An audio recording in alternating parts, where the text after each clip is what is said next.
जय हिंद दोस्तों, let's study 41 में आप लोगों का स्वागत है। मैं हूं घनश्याम यादव। दोस्तों, मेरे द्वारा आप लोगों को ऑल कंपटीशन से संबंधित प्रश्नों को हल कराया जा रहा है और जिसमें सबसे पहले मेरे द्वारा आप लोगों को भारत के प्राचीन इतिहास के बारे में पढ़ाया जा रहा है। और दोस्तों, अभी हम लोग का जो प्रेजेंट टाइम में चैप्टर चल रहा है वो है भारत के यमन राज्य के बारे में। भारत के यमन राज्य के बारे में हम लोग पढ़ रहे हैं। तो दोस्तों, आज भारत के यमन राज्य भाग 3 के बारे में पढ़ें। इससे पहले चलिए कल के चैप्टर को रिवीजिंग करते हैं, फिर आज के चैप्टर को पढ़ना प्रारंभ करते हैं। दोस्तों, आइए कल के चैप्टर को रिवीजिंग करते हैं। तो दोस्तों, कल के चैप्टर में सबसे पहले प्रश्न बना था शक शासक के बारे में कि कौन से शासक अपने आप को क्षत्रप कहते थे। तो हमने बताया था आपको शक शासक अपने आप को क्षत्रप कहते थे। क्या कहते थे? क्षत्रप कहते थे। शक शासक अपने आप को क्षत्रप कहते थे।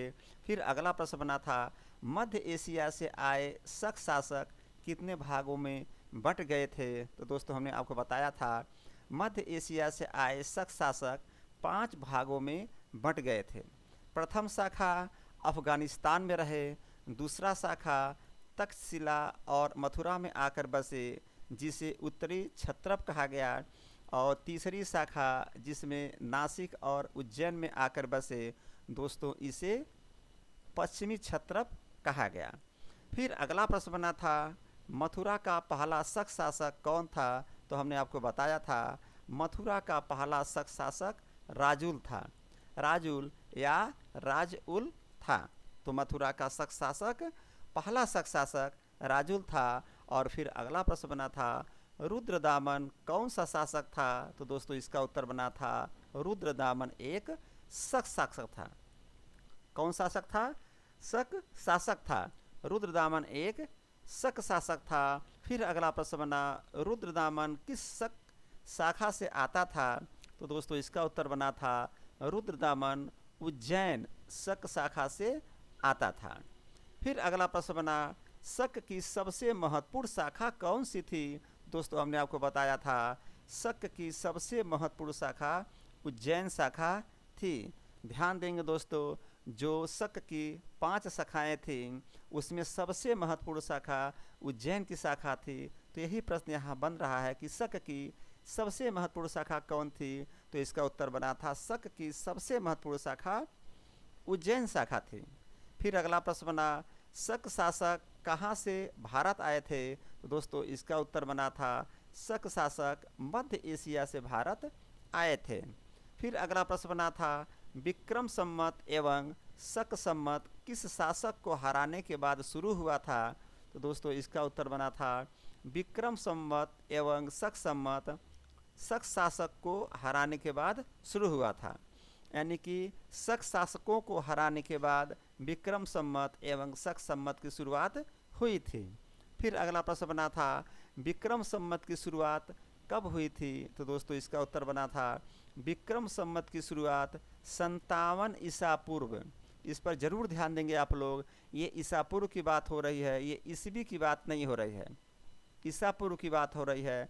तो विक्रम संवत की शुरुआत 57 ईसा पूर्व से हुई थी। और फिर अगला प्रश्न बना था विक्रम संवत की शुरुआत किस राजा के द्वारा किया गया था। तो दोस्तों, इसका उत्तर बना था विक्रम संवत की शुरुआत उज्जैन के प्रतापी राजा विक्रमादित्य के द्वारा किया गया था।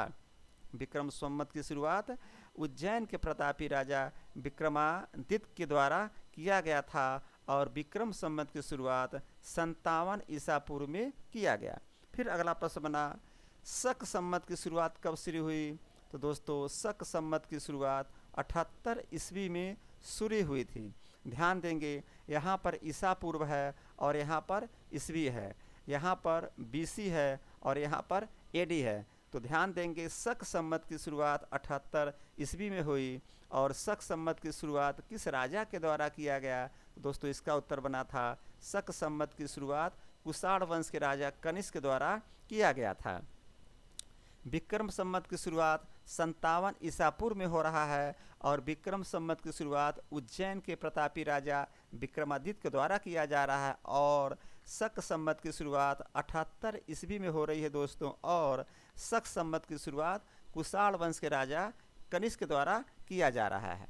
फिर आगे हमने आपको बताया का 2023 विक्रम संवत का क्या मतलब बनता है। तो दोस्तों हमने आपको बताया था कि अगर 2023 विक्रम संवत का मतलब निकालना है यानी कि कैलकुलेशन करना है तो ध्यान देंगे दोस्तों 2023 में 57 को जोड़ देंगे। चूँकि ध्यान देंगे ये बीसी है, ये क्या है 57 बीसी है, तो 2023 को 57 में जोड़ देंगे। ऐसे कर सकते 57 और 2023 जोड़ देंगे तो यह विक्रम संवत निकल जाएगा। और शक संवत का मतलब क्या होता है, इसका मतलब दोस्तों ये हुआ कि शक संवत का मतलब ये एडी है, ध्यान दीजिएगा ये एडी है और ये 2023 सन है। अगर निकालना है 2023 से कि कौन सा संवत है तो 2023 में 78 को घटा देंगे 945 हो जाएगा दोस्तों, ये शक संवत निकल जाएगा। फिर अगला प्रश्न बना था इस वंश का अंतिम शासक कौन था। तो दोस्तों इस वंश का अंतिम शासक रुद्र सिंह तृतीय था, जिसे गुप्त शासक चंद्रगुप्त द्वितीय ने पराजित कर दिया था और विक्रमादित्य की उपाधि धारण की थी। फिर अगला प्रश्न बना था नासिक के शक शासक को और किस नाम से जाना जाता है। तो दोस्तों नासिक के शक शासक को छहरात शक के नाम से जाना जाता है। फिर अगला प्रश्न बना नासिक के शक शासक में प्रमुख शासक कौन था। तो दोस्तों नासिक के शक शासक में प्रमुख शासक नहपान था। कौन था, नहपान था। फिर अगला प्रश्न बना नहपान की मृत्यु कैसे हुई थी। तो दोस्तों नहपान की मृत्यु गौतमी पुत्र सातकड़ी के द्वारा नहपान की हत्या कर दी गई थी और इस प्रकार नहपान की मृत्यु हो गई थी। फिर अगला प्रश्न बना था उज्जैन के शक शासक को किस नाम से जाना जाता है। तो दोस्तों उज्जैन के शक शासक को कादर्मक शक के नाम से भी जाना जाता है। किस नाम से, कादर्मक शक के नाम से भी जाना जाता था। और उज्जैन के सबसे महत्वपूर्ण शासक का क्या नाम था। तो दोस्तों इसका उत्तर था उज्जैन के सबसे महत्वपूर्ण शासक का नाम रुद्रदामन था, यानी कि उज्जैन के सबसे महत्वपूर्ण शासक रुद्रदामन हुआ करते थे। और उज्जैन के प्रथम शासक कौन थे। तो दोस्तों इसका उत्तर बना था उज्जैन के प्रथम शासक चष्टन थे। कौन थे, चष्टन थे। तो दोस्तों इस प्रकार कल हमने जो चैप्टर आप लोगों को पढ़ाया था उसका रिविजन हो गया। अब आइए दोस्तों आज के चैप्टर को पढ़ना प्रारंभ करते हैं। तो दोस्तों आज हम पढ़ेंगे भारत के यमन राज भाग 3 के बारे में, जिसमें सबसे पहले प्रश्न बन रहा है रुद्रदामन की जानकारी किस अभिलेख से मिलती है। रुद्रदामन की जानकारी किस अभिलेख से मिलती है। तो दोस्तों आप उत्तर देंगे रुद्रदामन की जानकारी गुजरात के जूनागढ़ अभिलेख से मिलती है। लेकिन दोस्तों आइए सबसे पहले थोड़ा सा जानकारी लेते हैं आज के चैप्टर के बारे में कि हमको क्या पढ़ना है। तो मैं आपको बताऊं, सबसे पहले मैं आपको बताया कल के चैप्टर में जो कि उज्जैन के शासक के बारे में हम लोग पढ़े थे और ये भी उज्जैन का ही शासक है जिसके बारे में अभी हम लोग पढ़ रहे हैं। तो कल हमने आपको बताया था उज्जैन के शक शासक को कादर्मक के नाम से भी जाना जाता था, यानी कि उज्जैन का जो शक शासक था उसे कादर्मक के नाम से भी जाना जाता था। और उज्जैन के सबसे महत्वपूर्ण शासक रुद्रदामन हुआ करते थे, यानी कि रुद्रदामन सबसे महत्वपूर्ण शासक थे उज्जैन के। और उज्जैन के प्रथम शासक चष्टन थे। कल के चैप्टर में हमने आपको बताया था और रिवीजन भी करा दिया। और आज सबसे पहला प्रश्न बन रहा है रुद्रदामन की जानकारी किस अभिलेख से मिलती है। तो इसका उत्तर बना रुद्रदामन की जानकारी जूनागढ़ अभिलेख से मिलती है। और दोस्तों मैं आपको बताऊं सुदर्शन झील चंद्रगुप्त मौर्य के द्वारा बनवाया गया था और सुदर्शन झील का पुनः निर्माण रुद्रदामन के द्वारा करवाया गया था। और सुदर्शन झील का पुनः निर्माण अशोक के द्वारा भी करवाया गया था। तो इतना जरूर ध्यान दीजिएगा, सुदर्शन झील चंद्रगुप्त मौर्य के द्वारा बनवाया गया था और पुनः निर्माण रुद्रदामन एवं अशोक के द्वारा करवाया गया था। और बताऊं दोस्तों कि मालवा के अंतिम शासक रुद्र सिंह तृतीय थे, जिनको मारकर गुप्त शासक चंद्रगुप्त मौर्य ने मालवा के क्षेत्र में चांदी का सिक्का चलवाया था। ध्यान दीजिएगा, मालवा के अंतिम शासक रुद्र सिंह तृतीय को चंद्रगुप्त मौर्य ने मार दिया था और उसकी खुशी में मालवा के क्षेत्र में चांदी का सिक्का चलवाया था। और यह चांदी का सिक्का पहली बार चलवाया गया था किसके द्वारा, चंद्रगुप्त मौर्य के द्वारा। और क्यों, खुशी खुशी में कि उसने अंतिम शासक यानी मालवा के अंतिम शासक रुद्र सिंह तृतीय को मार दिया था। इसकी खुशी में चंद्रगुप्त मौर्य के द्वारा चांदी का सिक्का चलवाया गया मालवा के क्षेत्र में। तो दोस्तों इस तरह आज की जानकारी हम लेंगे। चूँकि रुद्र दामन की बात आ रही है तो थोड़ी सी जानकारी मैंने आपको दे दिया। अब आइए आज के प्रश्न को पढ़ना प्रारंभ करते हैं। तो दोस्तों पहला प्रश्न हमने आपको बता दिया कि रुद्र दामन की जानकारी किस अभिलेख से मिलती है। तो हमने आपको बताया रुद्र दामन की जानकारी गुजरात के जूनागढ़ अभिलेख से मिलती है। फिर अगला प्रश्न बना संस्कृत भाषा का सबसे बड़ा अभिलेख कौन सा है। दोस्तों प्रश्न पर ध्यान दीजिएगा कि प्रश्न क्या पूछा जा रहा है। यहाँ पूछा जा रहा है संस्कृत भाषा का सबसे बड़ा अभिलेख कौन सा है। तो आप उत्तर देंगे संस्कृत भाषा का सबसे बड़ा अभिलेख जूनागढ़ अभिलेख है। ध्यान दीजिएगा संस्कृत भाषा का सबसे बड़ा अभिलेख कौन सा है। उत्तर देंगे संस्कृत भाषा का सबसे बड़ा अभिलेख जूनागढ़ अभिलेख है। फिर अगला प्रश्न बना सुदर्शन झील की जानकारी किस अभिलेख से मिलती है। तो दोस्तों इसका उत्तर है सुदर्शन झील की जानकारी जूनागढ़ अभिलेख से ही मिल रही है। यानी कि उत्तर होगा सुदर्शन झील की जानकारी जूनागढ़ अभिलेख से मिलती है। फिर दोस्तों अगला प्रश्न बना मालवा क्षेत्र में चांदी के सिक्के किसने चलवाए थे। तो दोस्तों अभी हमने आपको थोड़ी सी कहानी के रूप में बताया था कि मालवा क्षेत्र में चांदी के सिक्के चंद्रगुप्त विक्रमादित्य के द्वारा चलवाए गए थे। और क्यों चलवाया गया था, क्योंकि मालवा का जो अंतिम शासक रुद्र सिंह तृतीय था उनको चंद्रगुप्त मौर्य के द्वारा मार दिया गया। उसकी खुशी में मालवा के क्षेत्र में चांदी के सिक्के चलवाए गए थे। तो प्रश्न बन रहा है मालवा के क्षेत्र में चांदी के सिक्के किसने चलवाए थे। आप उत्तर देंगे मालवा क्षेत्र में चांदी के सिक्के चंद्रगुप्त विक्रमादित्य के द्वारा चलवाए गए थे। फिर अगला प्रश्न बना उज्जैन के सबसे प्रतापी शक शासक कौन थे। तो दोस्तों उत्तर देंगे उज्जैन के सबसे प्रतापी शक शासक रुद्र दामन थे। उज्जैन के सबसे प्रतापी शक शासक कौन थे। तो आप उत्तर देंगे उज्जैन के सबसे प्रतापी शक शासक रुद्र दामन थे। और दोस्तों अगला प्रश्न बना रुद्र दामन के उपलब्धियों का वर्णन कहाँ से मिलता है। तो दोस्तों इसका उत्तर है रुद्र दामन के उपलब्धियों का वर्णन गुजरात के जूनागढ़ अभिलेख से मिलता है, जो कि संस्कृत भाषा में लिखा गया प्रथम अभिलेख है। तो दोस्तों प्रश्न आ रहा है कि रुद्र दामन के उपलब्धियों का वर्णन कहाँ से मिलता है। तो आप उत्तर देंगे रुद्र दामन के उपलब्धियों का वर्णन गुजरात के जूनागढ़ अभिलेख से मिलता है, जो कि संस्कृत भाषा में लिखी गई है। और दोस्तों यह संस्कृत भाषा में लिखा गया प्रथम अभिलेख है। फिर अगला प्रश्न बना किस अभिलेख से पता चलता है कि गुजरात के सौराष्ट्र में सुदर्शन झील का निर्माण चंद्रगुप्त मौर्य ने करवाया था। तो दोस्तों इसका उत्तर बना जूनागढ़ अभिलेख से पता चलता है कि गुजरात के सौराष्ट्र में सुदर्शन झील का निर्माण चंद्रगुप्त मौर्य ने करवाया था। दोस्तों किस अभिलेख से पता चल रहा है कि गुजरात के सौराष्ट्र में सुदर्शन झील का निर्माण चंद्रगुप्त मौर्य ने करवाया। तो दोस्तों जूनागढ़ अभिलेख से पता चल रहा है कि गुजरात के सौराष्ट्र में सुदर्शन झील का निर्माण चंद्रगुप्त मौर्य के द्वारा करवाया गया था। तो दोस्तों प्रश्न यही बना इस अभिलेख से पता चलता है कि गुजरात के सौराष्ट्र में सुदर्शन झील का निर्माण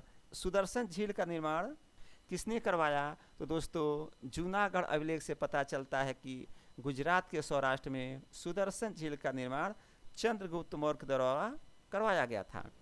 फिर अगला प्रश्न बना सुदर्शन झील का पुनः निर्माण किसने करवाया। तो दोस्तों सुदर्शन झील का पुनः निर्माण रुद्र दामन ने करवाया था। पहले मैंने आपको बताया कहानी के रूप में कि सुदर्शन झील का पुनः निर्माण रुद्र दामन के द्वारा करवाया गया था।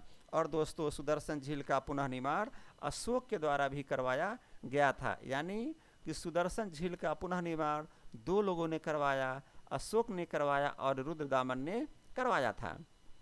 फिर अगला प्रश्न आ रहा है पहलव वंश के बारे में कि पहलव वंश के शासक कहाँ से आए थे। पहला प्रश्न बन रहा है तो आप उत्तर देंगे पहलव वंश के शासक मध्य एशिया में ईरान से आए थे। यानी कि दोस्तों ये ईरान के रहने वाले थे। कौन? पहलव वंश के शासक।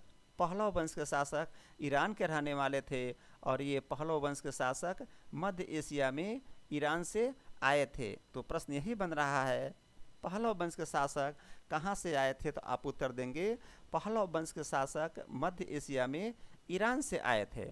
फिर अगला प्रश्न बना, भारत में पहलव वंश का प्रथम शासक कौन था? भारत में पहलव वंश का प्रथम शासक कौन था? तो दोस्तों आप उत्तर देंगे भारत में पहलव वंश का प्रथम शासक मिथ्रीडेट्स था। कौन था? मिथ्रीडेट्स था। पहलव वंश का शासक कहाँ से आए? उत्तर बना पहलव वंश का शासक मध्य एशिया में ईरान से आए। और दोस्तों भारत में पहलव वंश का प्रथम शासक कौन? तो दोस्तों उत्तर देंगे भारत में पहलव वंश का प्रथम शासक मिथ्रीडेट्स था। फिर अगला प्रश्न बना, पहलव वंश का सबसे महत्वपूर्ण शासक कौन? तो दोस्तों इसका उत्तर है पहलव वंश का सबसे महत्वपूर्ण शासक गोंडोफर्निस था। ध्यान दीजिएगा, पहलव वंश का सबसे महत्वपूर्ण शासक गोंडोफर्निस था, लेकिन भारत में पहलव वंश का प्रथम शासक मिथ्रीडेट्स था। तो दोस्तों प्रश्न आएगा, भारत में पहलव वंश का प्रथम शासक कौन था? आप उत्तर देंगे भारत में पहलव वंश का प्रथम शासक मिथ्रीडेट्स था। और दूसरा प्रश्न बना, पहलव वंश का सबसे महत्वपूर्ण शासक कौन था? तो आप उत्तर देंगे पहलव वंश का सबसे महत्वपूर्ण शासक गोंडोफर्निस था। फिर अगला प्रश्न आया, गोंडोफर्निस ने अपनी राजधानी कहाँ बनाई? तो दोस्तों गोंडोफर्निस ने अपनी राजधानी तक्षशिला को बनाई थी। गोंडोफर्निस ने अपनी राजधानी कहाँ बनाई? इसका उत्तर बन रहा है गोंडोफर्निस ने अपनी राजधानी तक्षशिला को बनवाई। और अगला प्रश्न बना, किस वंश के शासन काल में ईसाई धर्म प्रचारक सेंट थॉमस भारत आया था? ध्यान देंगे दोस्तों, पहलव वंश के शासन काल में ईसाई धर्म प्रचारक सेंट थॉमस भारत आ रहा है। अब देखिएगा, सेंट थॉमस यानी कि पहली बार ईसाई धर्म का प्रचार प्रसार अब स्टार्ट होने वाला है। और किसके शासन में स्टार्ट हो रहा है? तो दोस्तों पहलव वंश के शासन काल में ईसाई धर्म का प्रचार प्रसार स्टार्ट यानी प्रारंभ हो रहा है। तो प्रश्न यही आ रहा है कि किस वंश के शासन काल में ईसाई धर्म प्रचारक सेंट थॉमस भारत आया था? तो उत्तर बनेगा पहलव वंश के शासन काल में ईसाई धर्म प्रचारक सेंट थॉमस भारत आया था। फिर अगला प्रश्न बना, भारत में ईसाई धर्म प्रचार करने वाला प्रथम व्यक्ति कौन था? तो दोस्तों उत्तर है भारत में ईसाई धर्म का प्रचार करने वाला प्रथम व्यक्ति सेंट थॉमस था। चूँकि इसी प्रश्न में इसका उत्तर छुपा हुआ है, यहाँ प्रश्न आ रहा है किस वंश के शासन काल में ईसाई धर्म प्रचारक सेंट थॉमस भारत आया? तो चूँकि सेंट थॉमस पहली बार भारत आ रहा है तो पहला प्रचारक वही हो जाएगा। तो यहाँ पर प्रश्न यही बना, भारत में ईसाई धर्म का प्रचार करने वाला प्रथम व्यक्ति कौन था? तो आप उत्तर देंगे भारत में ईसाई धर्म का प्रचार करने वाला प्रथम व्यक्ति सेंट थॉमस था। तो दोस्तों इससे दो प्रश्न बन गए। पहला प्रश्न, किस वंश के शासन काल में ईसाई धर्म प्रचारक सेंट थॉमस भारत आ रहा है? आप उत्तर देंगे पहलव वंश के शासन काल में ईसाई धर्म प्रचारक सेंट थॉमस भारत आया। और भारत में ईसाई धर्म का प्रचार करने वाला पहला व्यक्ति सेंट थॉमस बन गया। इसके बाद दोस्तों आता है कुषाण वंश। तो कुषाण वंश के बारे में सबसे पहला प्रश्न बन रहा है, कुषाण कहाँ से आए थे? ध्यान दीजिएगा, पहला प्रश्न बन रहा है कुषाण वंश के बारे में कि कुषाण कहाँ से आए थे? तो दोस्तों इसका उत्तर है कुषाण मध्य एशिया में पश्चिम चीन से आए थे। ध्यान दीजिएगा, मध्य एशिया में पश्चिम चीन से आ रहे हैं। कौन? कुषाण आ रहे हैं। तो प्रश्न बना कुषाण कहाँ से आए थे? तो आप उत्तर देंगे कुषाण मध्य एशिया में पश्चिम चीन से आए थे। और अगला प्रश्न बना कुषाण किस जाति के थे? तो दोस्तों इसका उत्तर बना कुषाण यूची जाति के थे। किस जाति के थे? यूची जाति के थे। कुषाण कहाँ से आ रहे हैं? तो दोस्तों उत्तर देंगे कुषाण मध्य एशिया में पश्चिम चीन से आ रहे हैं। और वे किस जाति के थे? तो उत्तर देंगे कुषाण यूची जाति के थे। फिर अगला प्रश्न बना कुषाण भारत में कब आए? तो दोस्तों इसका उत्तर है कुषाण भारत में लगभग 165 ईसा पूर्व में आए थे। ध्यान दीजिएगा, ईस्वी नहीं है, ये ईसा पूर्व की बात की जा रही है। तो प्रश्न बन रहा है कि कुषाण भारत में कब आए? आप उत्तर देंगे कुषाण भारत में लगभग 165 ईसा पूर्व में पश्चिम चीन से भगाए जाने के बाद इनकी एक शाखा अफ़गानिस्तान चली गई और दूसरी शाखा तिब्बत आ गए और इसी दूसरी शाखा के द्वारा भारत पर आक्रमण किया गया। ध्यान देंगे दोस्तों, कुषाण ऐसे नहीं आए थे, कुषाण को चीन से भगाया गया था। कुषाण को चीन से भगाया गया था। कब भगाया गया था? 165 ईसा पूर्व में कुषाण को चीन से भगा दिया गया था और यही कुषाण आगे आकर के हमारे देश में जो एक शाखा तिब्बत में आकर बस गई और दूसरी शाखा अफ़गानिस्तान चली गई। तो अफ़गानिस्तान की शाखा तो वहीं पे रह गई, लेकिन जो तिब्बत वाली शाखा थी, यानी कि जो कुषाण के लोग तिब्बत में आकर के बस गए, यही हमारे देश पर आक्रमण कर रहे हैं। यानी कि जो तिब्बत की शाखा थी, इनके द्वारा हमारे देश पर आक्रमण किया गया। तो प्रश्न बना, कुषाण भारत में कब आए? आप उत्तर देंगे, कुषाण भारत में लगभग 165 ईसा पूर्व में पश्चिम चीन से भगाए जाने के बाद आए थे और इनकी एक शाखा अफ़गानिस्तान चली गई और दूसरी शाखा तिब्बत आ गई और इसी दूसरी शाखा के द्वारा भारत पर आक्रमण किया गया। फिर अगला प्रश्न बना, कुषाण वंश का संस्थापक कौन था? तो दोस्तों इसका उत्तर है, कुषाण वंश का संस्थापक कुजुल कैडफिसस था। कौन था? कुजुल कैडफिसस था। कुषाण वंश का शासक कौन था? तो दोस्तों उत्तर देंगे, कुषाण वंश का संस्थापक कुजुल कैडफिसस था। और फिर अगला प्रश्न बना, कुजुल कैडफिसस कौन सा धर्म अपना लिया? तो दोस्तों कुजुल कैडफिसस बौद्ध धर्म को अपना लिया था। किस धर्म को? बौद्ध धर्म को अपना लिया था। ध्यान देंगे, जो भी विदेशी आक्रमणकारी हमारे आ रहे हैं या राजदूत, कोई जैन धर्म को अपना लेता है तो कोई बौद्ध धर्म को अपना लेता है। चूँकि उस समय हमारे यहाँ जैन धर्म और बौद्ध धर्म का ही प्रचार प्रसार चल रहा था, तो इन दोनों धर्मों से ये लोग प्रभावित होकर के इस धर्म को अपना लिया करते थे। तो प्रश्न यही पर बन रहा है कि कुजुल कैडफिसस कौन सा धर्म अपना लिया था? तो दोस्तों कुजुल कैडफिसस के द्वारा बौद्ध धर्म को अपना लिया गया था। फिर अगला प्रश्न बना, कुषाण वंश का दूसरा शासक कौन था? तो दोस्तों इसका उत्तर है, कुषाण वंश का दूसरा शासक भीम कैडफिसस था। ध्यान देंगे, कुषाण वंश का दूसरा शासक भीम कैडफिसस था। तो दोस्तों कुषाण वंश से अभी आज के चैप्टर में यही कुछ क्वेश्चन बन रहे हैं। सबसे पहले कुषाण कहाँ से आए थे? उत्तर, कुषाण मध्य एशिया में पश्चिम चीन से आए थे और कुषाण युची जाति के थे। और दोस्तों कुषाण भारत में लगभग 165 ईसा पूर्व में पश्चिम चीन से भगाए जाने के बाद आए और इनकी एक शाखा अफ़गानिस्तान में चली गई और दूसरी शाखा तिब्बत में आ गई और ये जो दूसरी शाखा तिब्बत में आकर बस गई, इसी के द्वारा यहाँ पर आक्रमण यानी भारत पर आक्रमण किया गया था। और कुषाण वंश का संस्थापक कुजुल कैडफिसस था और कुजुल कैडफिसस के द्वारा दोस्तों बौद्ध धर्म को अपना लिया गया था और कुषाण वंश का दूसरा शासक भीम कैडफिसस था। तो दोस्तों आइए आज के चैप्टर को एक बार और दोहराते हैं और उसके बाद चैप्टर को समाप्त करते हैं। तो दोस्तों आज का सबसे पहले प्रश्न यही बना था कि रुद्रदामन की जानकारी किस अभिलेख से मिलती है? तो हमने आपको बताया रुद्रदामन की जानकारी गुजरात के जूनागढ़ अभिलेख से मिलती है। रुद्रदामन की जानकारी गुजरात के जूनागढ़ अभिलेख से मिलती है। फिर अगला प्रश्न बना था संस्कृत भाषा का सबसे बड़ा अभिलेख कौन सा है? फिर दोस्तों अगला प्रश्न बना था संस्कृत भाषा का सबसे बड़ा अभिलेख कौन सा है? इसका उत्तर बना संस्कृत भाषा का सबसे बड़ा अभिलेख जूनागढ़ अभिलेख है। फिर अगला प्रश्न बना सुदर्शन झील की जानकारी किस अभिलेख से मिलती है? इसका उत्तर बना था सुदर्शन झील की जानकारी जूनागढ़ अभिलेख से मिलती है।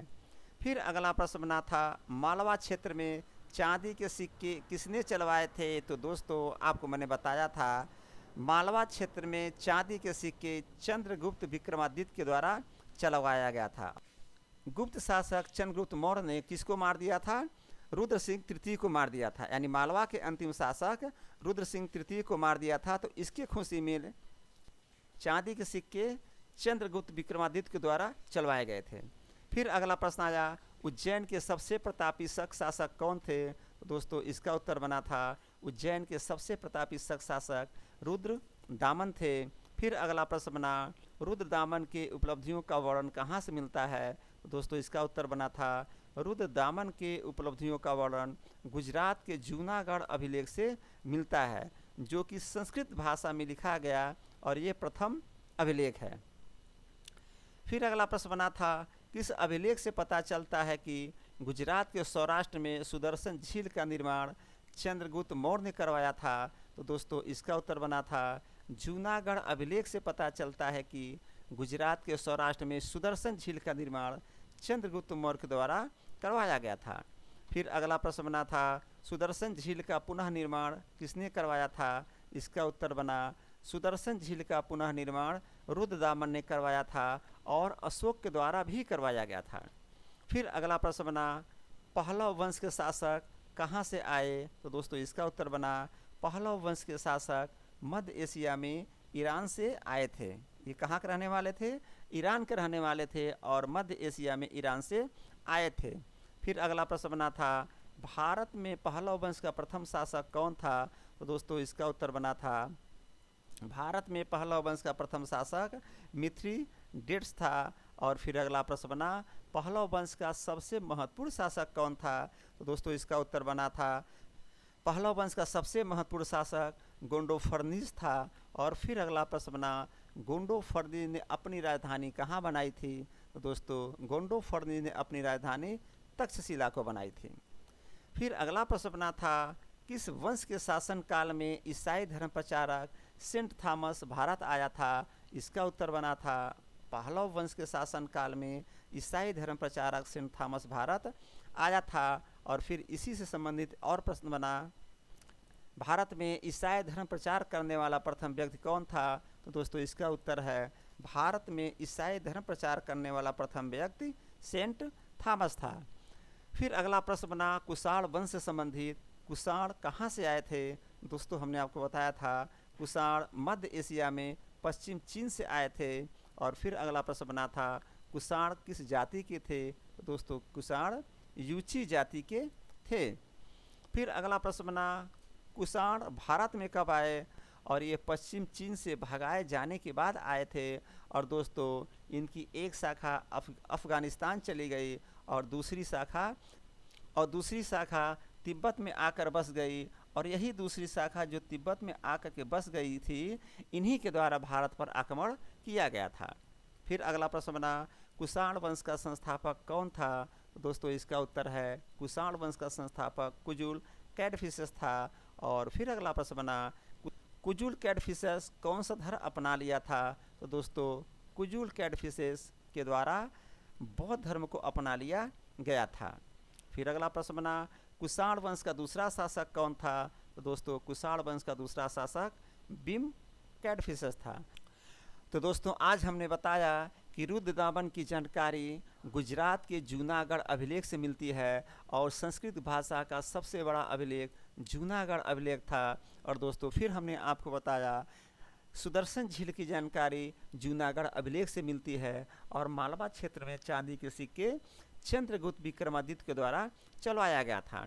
फिर दोस्तों मैंने आपको बताया उज्जैन के सबसे प्रतापी शासक रुद्रदामन थे और रुद्रदामन के उपलब्धियों का वर्णन गुजरात के जूनागढ़ अभिलेख से मिलता है, जो कि संस्कृत भाषा में लिखा गया प्रथम अभिलेख है।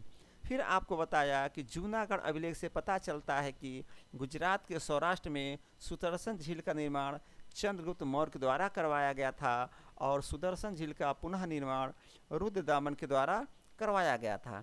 और दोस्तों सुदर्शन झील का पुनः निर्माण अशोक के द्वारा भी करवाया गया था। पहलव वंश के शासक मध्य एशिया में ईरान से आए थे और भारत में पहलव वंश का प्रथम शासक मिथ्रिडेट्स था दोस्तों। और पहलव वंश का महत्वपूर्ण शासक गोंडोफर्निस था। फिर मैंने आपको बताया गोंडोफर्निस ने अपनी राजधानी तक्षशिला को बनाई थी और पहलव वंश के शासन काल में ईसाई धर्म प्रचारक सेंट थॉमस भारत आया और इस प्रकार भारत में ईसाई धर्म प्रचार करने वाला प्रथम व्यक्ति सेंट थॉमस बन गया। फिर मैंने आपको बताया था कुषाण मध्य एशिया में पश्चिम चीन से आए थे जो कि यूची जाति के थे। और दोस्तों कुषाण भारत में लगभग 165 ईसा पूर्व में पश्चिम चीन से भगाए जाने के बाद आए, जिसकी एक शाखा अफगानिस्तान चली गई और दूसरी शाखा तिब्बत आ गई और यही तिब्बत की जो शाखा थी भारत पर आक्रमण किए। फिर हमने आपको बताया कुषाण वंश का संस्थापक कुजुल कैडफिशेस था। और दोस्तों कुजुल कैडफिशेस के द्वारा बौद्ध धर्म को अपनाया गया था और कुषाण वंश का दूसरा शासक भीम कैडफिशेस था। तो दोस्तों इस प्रकार आज का चैप्टर यहीं पर समाप्त हुआ। मैं कहूँगा दोस्तों कि मेरे चैनल को लाइक करिए, सब्सक्राइब करिए और कमेंट बॉक्स में जो भी आपको पूछना है कमेंट बॉक्स में आप पूछ सकते हैं कमेंट करके। और दोस्तों मेरे द्वारा पूरा प्रयास किया जाएगा कि आपके प्रश्नों का उत्तर दिया जाए कमेंट बॉक्स के माध्यम से। तो दोस्तों आज का चैप्टर में यही समाप्त करता हूँ। जय हिंद, जय भारत।